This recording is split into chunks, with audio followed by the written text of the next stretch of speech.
আমার প্রিয় উপস্থিতি, আল্লাহ রাব্বুল আলামিন প্রতিটি মুমিন মুসলমানদেরকে সত্যের উপরে অবিচল থাকার নির্দেশ দিয়েছেন। এমন একটা যুগে আমরা বসবাস করছি যেখানে সত্যকে মিথ্যা এবং মিথ্যাকে সত্যকে রূপান্তরিত করার ব্যাপক পায়তারা চলতেছে।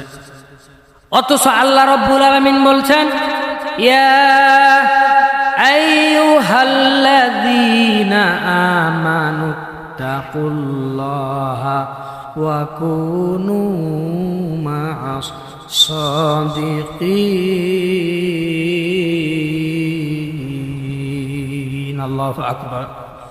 আল্লাহ রাব্বুল আলামিন বলেন, হে ঈমানদার মুমিন মুসলমান, তোমরা শুনে রাখো, তোমরা আমি আল্লাহকে সত্যিকারের অর্থে ভয় করো।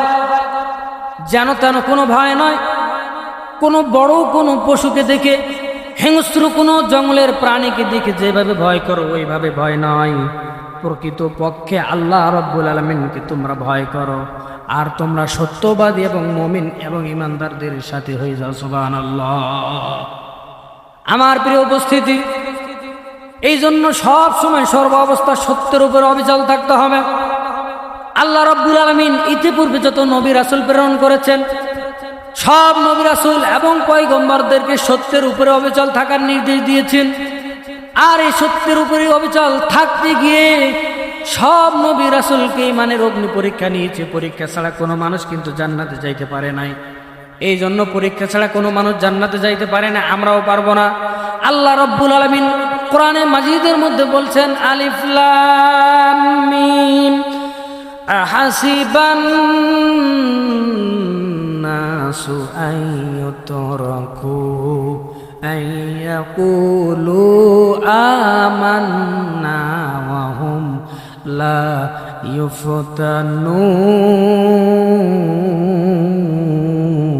ইউফতানুন। আল্লাহু আকবার।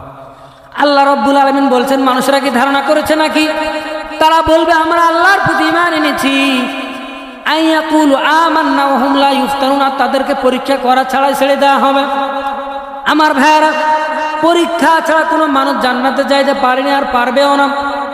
একটা স্বর্ণ, যেই স্বর্ণ হাজার হাজার টাকা দিয়ে আমরা ক্রয় করে থাকি, এই স্বর্ণটা মানুষের গলায় যখন চড়ে, সুন্দর করে যখন মানুষেরা হাতে দেয়, এই আংটিটাও কিন্তু এত সুন্দর করে তৈরি হতে গিয়ে তাকে ঈমানের অগ্নি পরীক্ষা দিতে হয়েছে। যেটা বলে ঠিক না ব্যাটি? আমার উপস্থিতি আমার ভাইয়েরা এবার লক্ষ্য করেন, খেয়াল করেন। একটা স্বর্ণ, এই স্বর্ণটা মাটির মধ্যে থাকে। এই স্বর্ণটা হাজার হাজার মানুষ কর্মযজ্ঞ চালিয়ে স্বর্ণটাকে উত্তোলন করে। এরপর উত্তোলন করার পরে তাকে ছাঁকুনি দিয়ে ছাকার পরে, সুন্দর করে মাটি থেকে বের করার পরে ওই স্বর্ণ টুকরাগুলিকে মানুষেরা লোহার জ্বলন্ত আগুনের মধ্যে তাদেরকে ঢেলে দেওয়া হয়, কেমিক্যাল যুক্ত টকবগের পানির মধ্যে তাদেরকে ঢেলে দেওয়া হয়। এরপরে যখন ওই ফুটন্ত পানির মধ্যে যখন ওই স্বর্ণ ছোট্ট ছোট্ট টুকরাগুলি যখন জ্বলতে জ্বলতে যখন খাঁটি হয়, তখন ওখান থেকে বের করা হয়। আবার যখন ওখান থেকে বের করা হলো, ওই স্বর্ণ টুকরোগুলিকে আবার ওখান থেকে বের করার পরে আগুনে দেওয়া হয়। আগুনে দেওয়ার পরে সুন্দর করে তাকে জ্বালিয়ে জ্বালিয়ে তার থেকে ময়লাগুলি আলাদা করা হয়। আলাদা করার পরে সুন্দর করে যখন বের করা হয়, তখনই একটা খাঁটি সোনা কিন্তু রূপান্তরিত হয়। ঠিক একইভাবে আমরা যদি আল্লাহর জান্নাতে যেতে চাই, ঈমানের অগ্নি পরীক্ষা দিয়ে দিয়ে আমাদেরকে খাঁটি সোনায় রূপান্তরিত হতে হবে। আমরা যদি ঈমানের অগ্নি পরীক্ষা দিয়ে খাঁটি সোনায় যদি রূপান্তরিত হতে পারি, আল্লাহ রাব্বুল আলামিন বলছেন, তাহলে আমাদের জন্য সরাসরি জান্নাতের সুসংবাদ আল্লাহ রাব্বুল আলামিন দিয়ে দেন।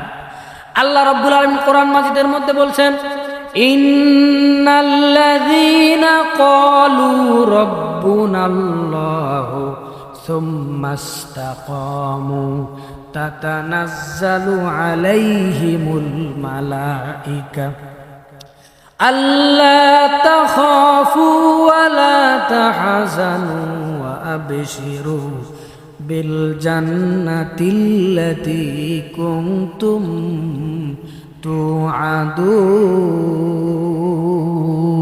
তুআদুন। আল্লাহু আকবার। আল্লাহ রাব্বুল আলামিন বলেছেন, নিশ্চয়ই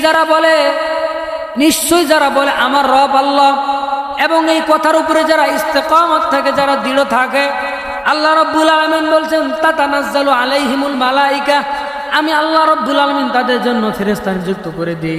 আর ওই ফেরেশতা তাদেরকে বলতে থাকে লা খাউফুন আলাইহিম, তোমাদের কোনো ভয় নাই, তোমাদের কোনো চিন্তা নাই। ও আবশিরু বিল জান্নাহ, তোমরা সরাসরি জান্নাতের মধ্যে প্রবেশ করবো, তোমরা জান্নাতের সুসংবাদ গ্রহণ করো, যেই জান্নাত একজন মুমিনকে দেওয়া হবে 10টা দুনিয়ার সমান ছোট্ট মুমিনকে জান্নাত দেওয়া হবে। চিৎকার দিয়ে বলেন সুবহানাল্লাহ।